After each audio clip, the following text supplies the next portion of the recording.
Opa, hoje é sexta-feira, dia 16 de agosto de 2019 e claro, tô aqui no Cocatec, seu programa mais que diário sobre tecnologia e no episódio de hoje, um posto de games, geladeira tuiteira, forno autônomo e muito mais.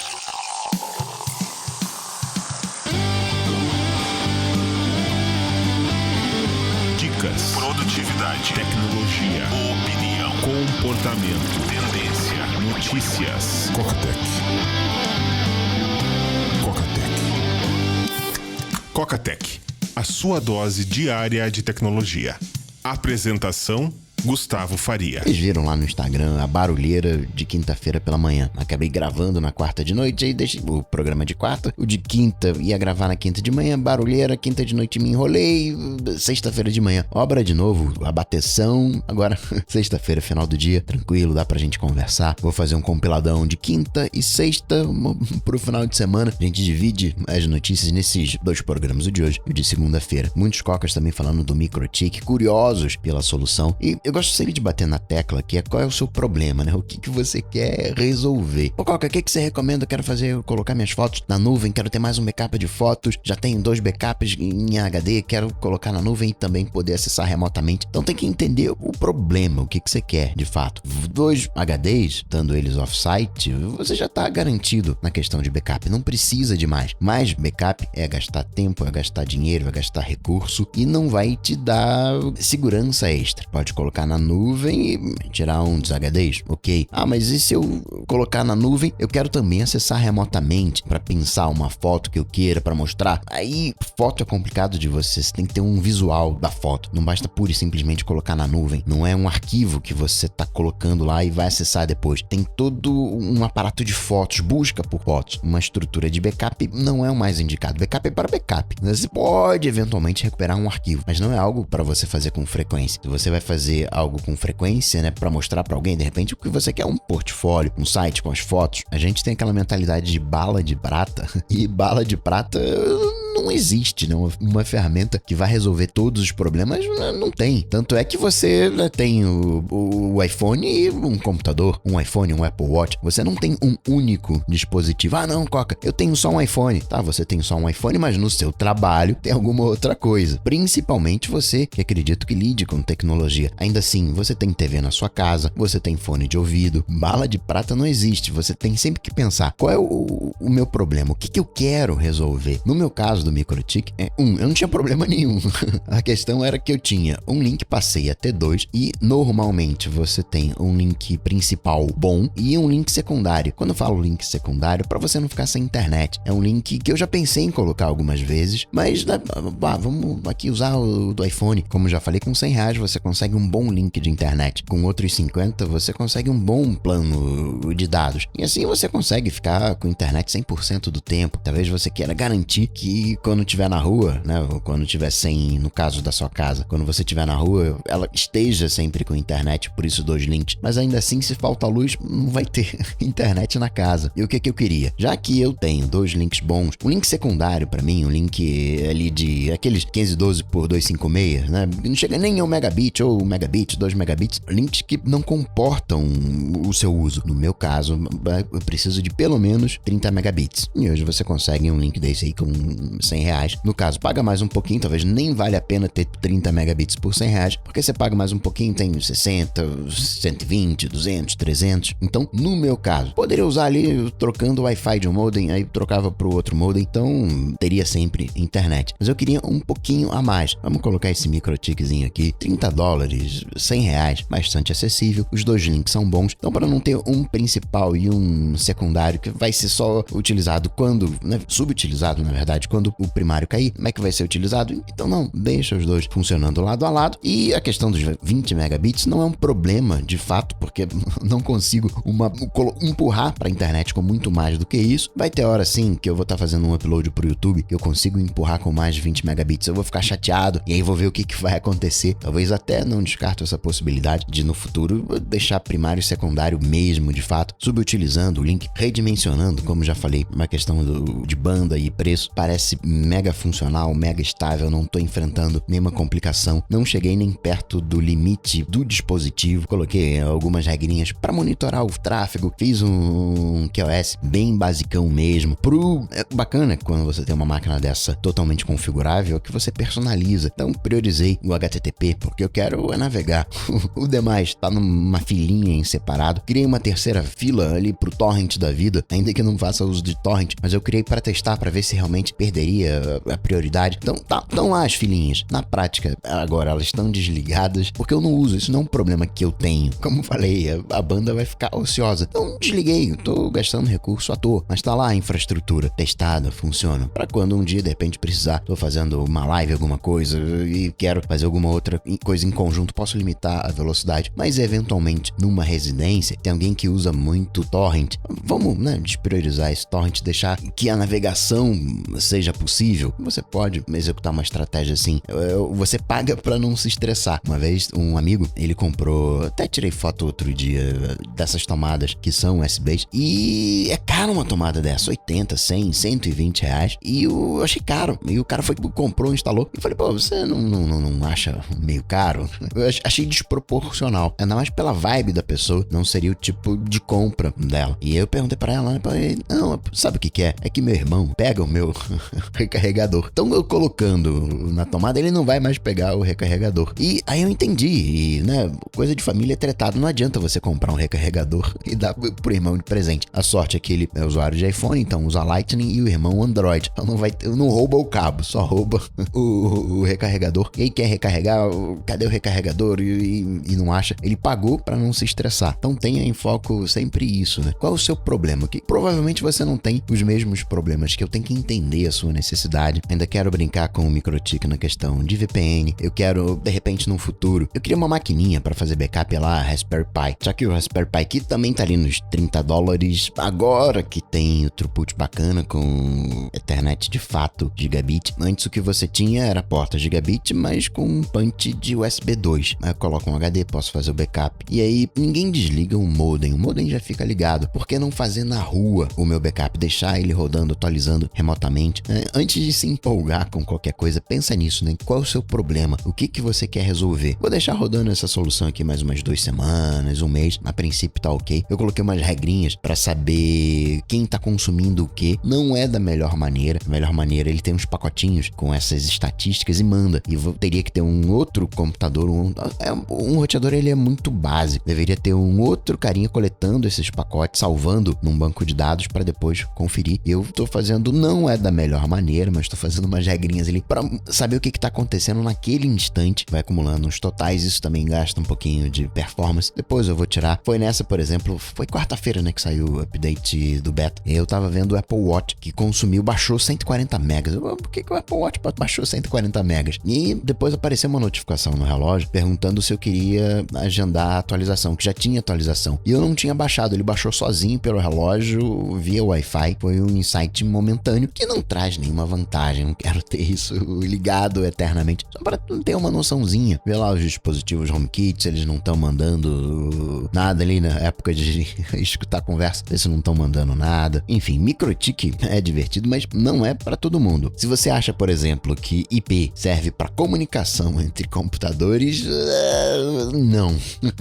O Microtik não é para você. IP não tem nada a ver com... Depois eu falo mais disso. Mas IP não tem nada a ver com a comunicação entre máquinas. O IP serve para outra coisa. Qualquer dúvida, manda um direct lá no Instagram. Agora, Coca, tem um Claro Gaming, um Claro com baixa latência. Pois é, pelo que andei vendo, a galera da Claro, semana passada, recebeu umas caixas novas, que seriam esses novos servidores ligados a jogos. Hoje você tem, falando de provedor, você tem 2 tecnologias. Uma tecnologia é cache, por exemplo, Netflix. O filme não muda. O filme, o primeiro episódio da 3ª temporada de La Casa de Papel é igual para todo mundo. Então, o primeiro usuário baixou, fica ali no cache. O segundo usuário que vai assistir não tem que ir até a Netflix para pegar, já pega direto nessa máquina que faz o cache, que tá no provedor. Essa máquina é uma máquina Netflix, tem uns protocolos para ter esse cache. É um ganha-ganha para todo mundo. Netflix ganha porque não vai ter que mandar para mais pessoas o mesmo conteúdo que ela já mandou uma vez, economiza a banda. Provedor também agradece porque não vai precisar baixar mais de uma vez a mesma coisa. Pode usar essa banda para outras coisas, reduz os custos, deixa os outros usuários que vão utilizar essa banda mais contentes, obviamente, e os usuários que estão baixando as coisas do cache também ficam mais contentes porque estão baixando rapidinho, vem em velocidade máxima. É um ganha para todo mundo. Isso é tecnologia de cache. E tem uma outra coisa que é a computação de borda, que você pega o processamento que está lá na nuvem, você traz para a borda, que digamos seria o provedor. Um exemplo disso. Vamos supor, numa mega, super, hiper inteligência aqui, Dropbox. Dropbox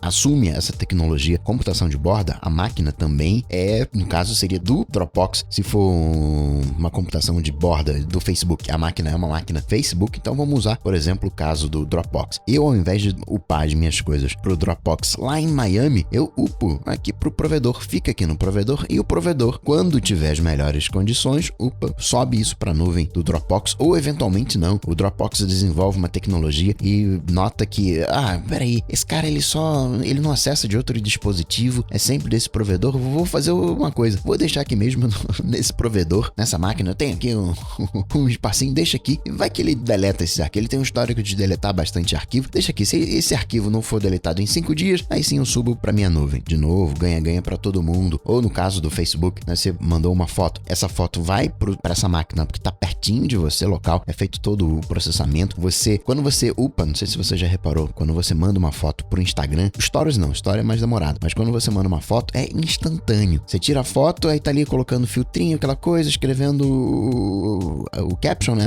a nota da foto, colocando as hashtags, quando você manda o enviar, aparece aquela notificação na parte de cima da timeline e foi. Por quê? Quando você termina de tirar a foto, o Instagram já tá upando aquela foto, ele não espera você terminar pra mandar, ele já vai mandando, por isso que fica essa percepção de que é rápido. E é claro, eu ainda não entendi tecnicamente o que ela fez, mas ela arranjou um jeito junto de uma empresa, a NoPing, para chegar mais rápido nos servidores de jogos. Uma parceria também envolvendo os servidores de jogos. Aí você paga mais um pouquinho, tem essa baixa latência, vai ganhar no PUBG, você vai ganhar uns negocinhos, né? Você vai ter algumas benesses associadas a jogos. Bem provável que a gente tenha outros planos a lá esse gamer, que a gente tenha no futuro, algo voltado para mercado financeiro, para mercado de saúde, onde precise dessa baixa latência. É claro, como já falei, aqui no Rio de Janeiro até tem uma rede bastante boa, nas demais cidades ela tá reformulando a infraestrutura, a parte de cabos, tá como meta não ter nenhum cliente a menos de 400, 500 metros do nó óptico. Essa coisa, até pelo 5G de baixa latência, tá ficando em evidência. Parte de game, a galera gasta grana, você tem todo o Google Stadia, você tem a Microsoft com seu projeto de nuvem, ainda não tá focando 100% em nuvem. Por quê? Porque tem uma grana a ser feita com o Xbox, ainda que não é dela, né, tenha dito Cloud First, Mobile First. Ele disse isso porque não tem uma máquina,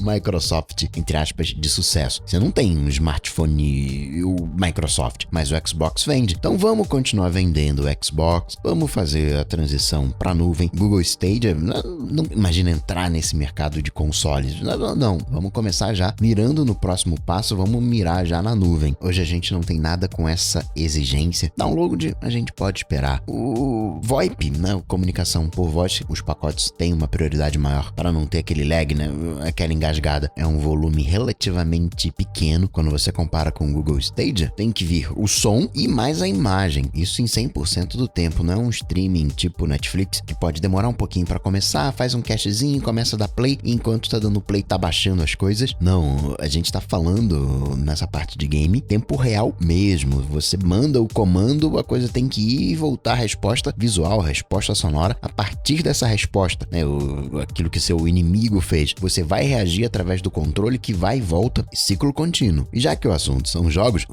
redução de IPI nos jogos, Coca, vai baixar o preço? Então, provavelmente não. Primeiro porque os consoles nacionais, eles já não têm o IPI. Então a história não é exatamente assim. Você tem 3 categorias que tiveram a redução. É o console de mesa, teve uma redução de 50% para 40% do IPI. E o IPI é em cima do preço final do preço pago. Então vai reduzir? Sim, vai reduzir. Mas não vai reduzir 10%. Porque quando você tem, sei lá, R$100, aumenta 10%, 110. Tira 10%, fica R$99. Então, ali fazendo as contas grosseiramente, deve ter uma redução de 7, 8%, algo nessa casa. Mas nos importados. Fora isso, você tem também uma redução de IPI nas peças. Vai fazer um reparo, alguma coisa, para esses consoles. Então, a redução é 20% sempre. Então, sai de 40% para 32%. 10%, vai ter 8% a menos de imposto, e os consoles portáteis vão ter redução de IPI de 20% para 16%. Então não vai mudar vidas, porque a nacional fica no mesmo preço, mudam os importados, peças e afins de 8%, 7% até, sei lá, 3%. Olhando do ponto de vista de pagar menos, eu quero pagar menos, todo mundo quer pagar menos, mas tá se passando a ideia que vai mudar vidas, vai baixar horrores e, né, os demais impostos, todos eles foram mantidos. Outra coisa também, já que a gente tá falando de rede, achei bacana o Amplify, pra quem tem os roteadores Amplify, tá agora oferecendo gratuitamente a VPN, que na verdade é uma conexão via VPN com a sua própria casa. É como se você sai pelo IP da sua casa, que é onde tá o Amplify, usa a internet da sua casa. Bem na vibe do que eu quero fazer aqui com o MikroTik. Aliás, eu consegui. O modem da Vivo responde no 1.1.1.1. Consegui bypassar, eu mando para 1.0.0.1. Sorte que tem essa alternativa. Agora, outra coisa que eu descobri e que não sabia é que se você digitar no seu browser One, né, em inglês, mas por extenso, 1.1.1.1, bate lá no 1.1.1 Cloudflare, aqueles domínios que bugam a mente. Agora, Coca, também tô bugado aqui com a geladeira tweetando coisas, aqueles momentos que dá bugada, né? Que nem o Orkut, que foi bloqueado no Tinder, aí foi pro Twitter pedir ajuda. Às vezes a gente esquece, né, que o Orkut é uma pessoa. O Orkut, rede social, existiu exatamente pelo Orkut pessoa. Reportaram a conta no Tinder como fake.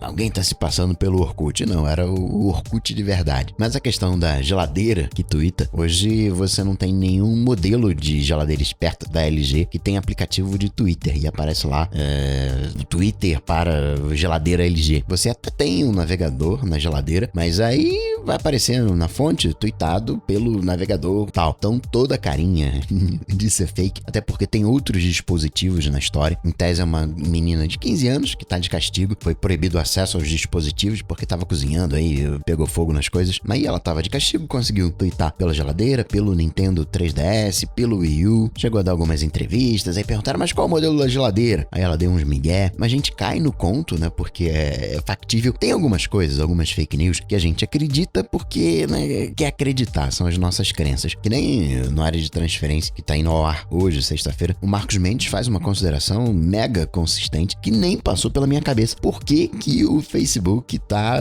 escutando as conversas do Messenger? Por que que ele tá transcrevendo? Em tese, o Facebook, não, a gente já parou de fazer aqui, quando deu treta lá com a Apple, né, e os demais, a gente parou de fazer. O Senado já falou, peraí, você veio aqui e não falou nada disso, então, né, você sabia de mais coisas do que você falou. Mas vem essa pergunta, né, por quê? E tem essa coisa, né, eu já tô tão anestesiado quando o assunto é Facebook que já nem choca mais. E tuitar, né, pela geladeira com as coisas todas conectadas, espertas, mega factível. Teve um forninho elétrico que também ficou viral porque tá ligando sozinho de noite, ele vai e liga, e se tiver comida lá dentro, queima a comida. E a princípio, isso não é nada fora do comum. Muitas pessoas acabam ligando sem querer o dispositivo, porque é tudo por aplicativo e ali na hora, de repente, se enrola. Mas além disso, nesse caso em específico, teria sido a Alexa que entendeu errado um comando e aí foi e ligou o forninho, e aí o forninho aqueceu, avisou, tá ficando quente demais pelo aplicativo. Problemas de um mundo conectado. E falando de Facebook, se enrolando mais uma vez, porque teve aquele vazamento que teve no ano passado, 29 milhões de usuários, né, foram afetados pela falha. O Facebook sabia dessa falha, avisou aos seus funcionários, mas não avisou aos usuários. Como assim, Zuck? Você sabia e não avisou?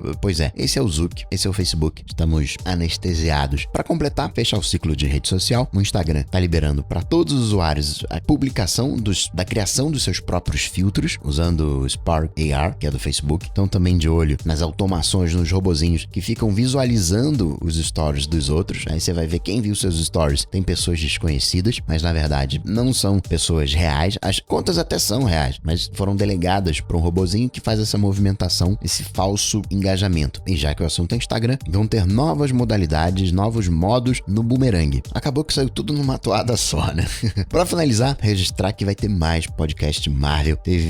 Foram dois, né? Do Wolverine, o Long Night e o The Lost Trail. Vem mais podcast Marvel por aí. Fez sucesso. Podcast, isso é uma pesquisa nos Estados Unidos, aumentou 60% o uso de aplicativos de podcast desde janeiro de 2018, ou seja, nesse último ano e meio. E se prepara, a galera tá descobrindo podcast, ainda vai aumentar mais. Outra coisa que eu achei curiosa curiosa, fizeram uma promoção de cobrar o preço que estava em 1950 em função de uma série que se passa em 1959, que ganhou 20 indicações pro Emmy. Acabou que todo mundo queria abastecer no posto, deu um nó na cidade, a polícia teve que intervir. Isso foi em Santa Mônica. E para finalizar, falar de carne fake mais uma vez, via Burger King vai ter o Whopper com carne fake. Não vai ser a americana, o Impossible Burger, deve ser todo de plantinha. A grande diferença nesse Impossible Burger é que ele tem, entre aspas, hemoglobina. Deram um jeito, eles estão chamando de hemoglobina vegetal, hemoglobina leguminosa, que eles conseguem retirar da raiz da soja. E é exatamente isso que dá a suculência para um hambúrguer. Chega dia 10 de setembro no Burger King, tende a se popularizar. Eu espero que não seja com queijo vegano, porque ainda tem chão aí pro queijo vegano, viu? E assim, sextando, vou ficando por aqui, mas eu volto, claro, você sabe, devo voltar antes de segunda-feira para compensar. Um abraço para vocês, excelente final de semana, até a próxima. Tchau, tchau! Esse programa só chega até você graças aos patrões do Cocatec. Se você curtiu o projeto, considere se tornar um patrão, apoiando em coca.tech/patrão. Cocatec.